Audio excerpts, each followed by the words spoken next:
پێدەدە سیاسەتێن دۆرپێچکردنا وڵاتیان ڕۆژاوای کوردستانê berdewama û dawî nebiriyar ji bo berdewambûna siyaseta dorpêçkirinê yasaya parastina malûmilkê kesên nehazir ango gaeb derkiriye. Yasaya pêdê ji jmareyek made û bend pêk tê têda mavdidê xwe ku destkariyê di malûmilkên xelkê de bike xwe bike birêkarê malûmilkên kesê nehazir û ji bo berjewendiyên xwe bikarbînê. هەروەها یاسایە پێدێ دەبێژێ ئەگەر di dema salekê de kesê nehezir û yan jî kes û karên wî yên pile yek û pile do neamade bin.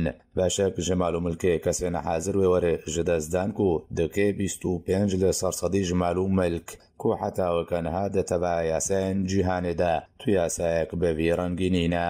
Lê gorî yasaya pêde ji mafê komîteya dûvçûnê ku malûmilkên gaeb bikirê bide û birhênanê têde bike û dahat bikevne xizmeta geşepêdana civakî de arka li ser komîteyê karûbarê malûmilkê gaeb birêve bibe.